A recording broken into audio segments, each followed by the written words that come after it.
Então, pessoal, dando sequência, esse aqui é a parte 2 do segundo reinado, né? Então, como eu estava dizendo para vocês, o Brasil ele começa a ter divergências com outras nações, com outros países, né? Como a Inglaterra, que eu citei agora há pouco para vocês, e ele começa a criar atrito com o Paraguai, né? E é aonde, em 1864, Francisco Solano Lopes, né, lá do Paraguai, declara guerra ao Brasil é onde o Brasil acaba se estendendo nessa guerra de 1864 a 1870.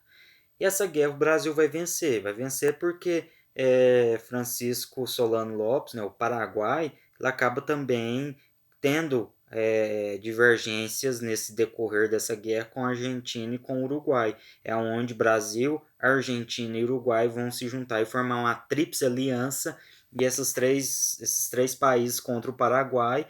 E é óbvio que as três nações contra o Paraguai acabam vencendo o Paraguai nessa guerra, né, na guerra do Paraguai. O Paraguai acaba tendo um prejuízo muito grande, né?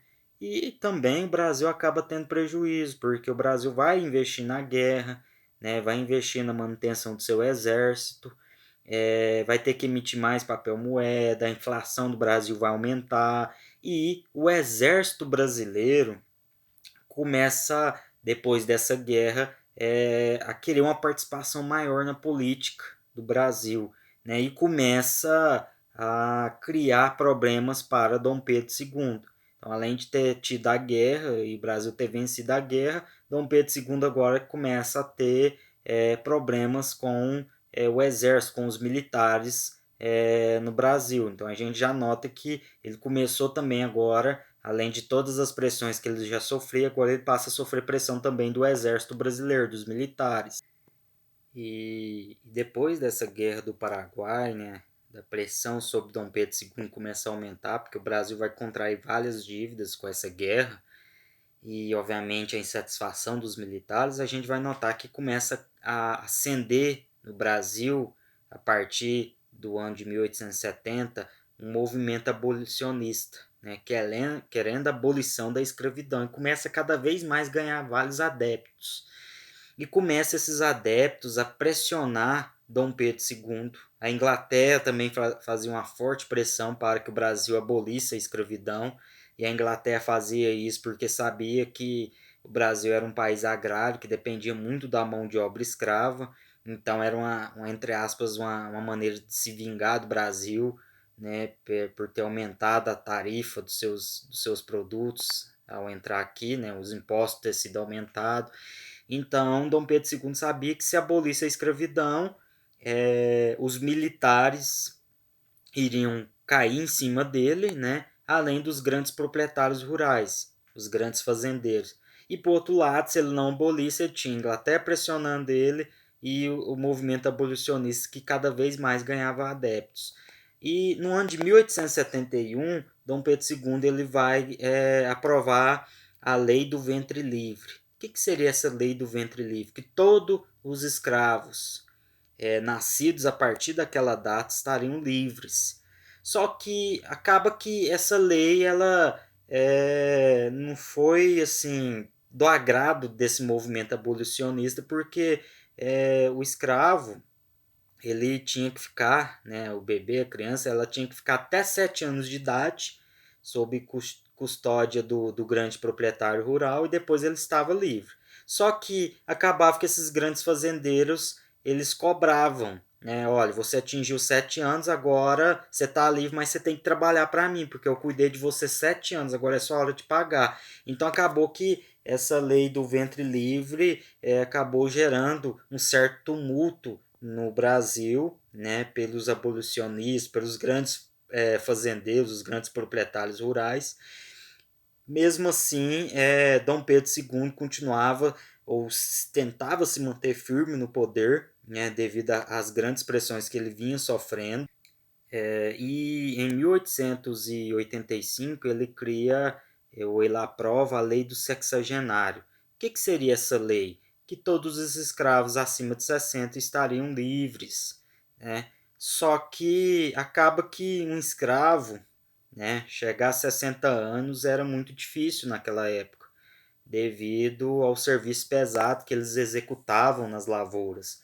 Mesmo assim, foi criado essa lei, e essa lei do sexagenário ela começa a criar um tumulto vindo dos grandes fazendeiros, porque os grandes proprietários rurais vão perceber que aos poucos, de forma lenta e gradual, o Dom Pedro II estava abolindo a escravidão no Brasil. Então eles começam a pressionar o Brasil cada vez mais, pressionar o Dom Pedro II para que isso não acontecesse.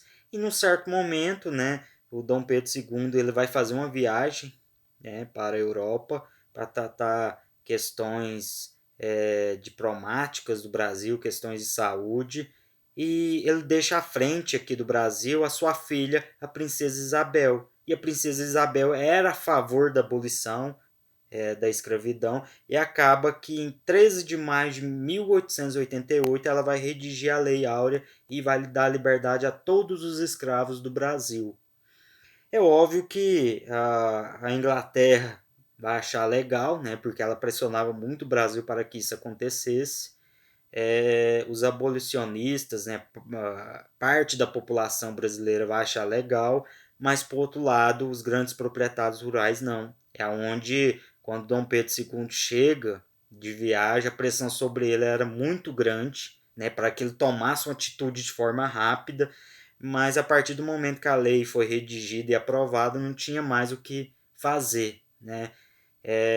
Só que esses escravos que se tornaram livres, acaba que a inserção deles na sociedade brasileira vai ser muito difícil, porque muitos vão continuar trabalhando como escravos, porque o grande fazendeiro vai dar opção, olha, ou você trabalha para mim, igual estava, eu te dou moradia e comida, ou você sai e vai achar outro lugar para trabalhar, e não tinha como, né? Ninguém naquela época queria contratar um ex-escravo, né? Muitos apoiaram, eram a favor da abolição da escravidão, mas depois acabaram dificultando a inserção desses escravos na sociedade. Então não eram a favor de empregar os ex-escravos. Então a gente vai ver que os ex-escravos vão sofrer muito aqui no Brasil. Acaba que alguns fazendeiros preferem contratar imigrantes para trabalhar nas lavouras. Então, assim, a gente vai ver que vai ser um preconceito, uma discriminação muito grande, né?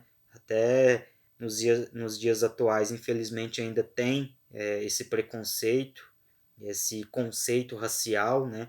E naquela época, Dom Pedro II, logo após a aprovação dessa lei, ele começa a sofrer grande pressão, né? Para que ele abdicasse, para que ele deixasse o cargo de imperador do Brasil, e ele começa a ficar sem saída.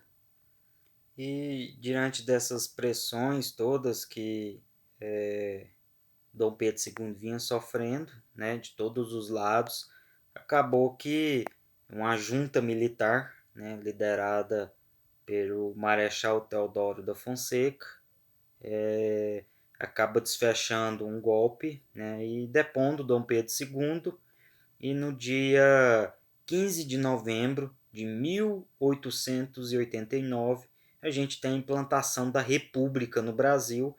O sistema de monarquia chega ao seu fim e a gente começa, ou tem-se o início do sistema republicano no Brasil, e tendo o Marechal Deodoro da Fonseca como o primeiro presidente do Brasil.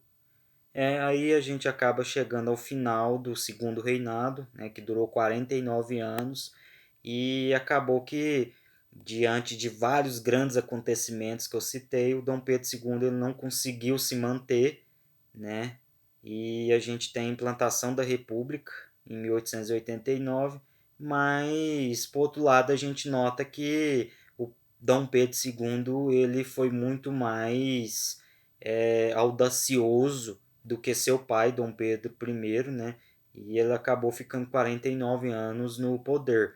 Talvez, se ele não tivesse deixado a sua filha no poder e ter viajado para a Europa para resolver as questões pessoais, né, os problemas de saúde dele, e ela não tivesse redigido a Lei Áurea, né, se nada disso tivesse acontecido, a gente fica uma incerteza. Será que Dom Pedro II ficaria mais tempo à frente do Brasil?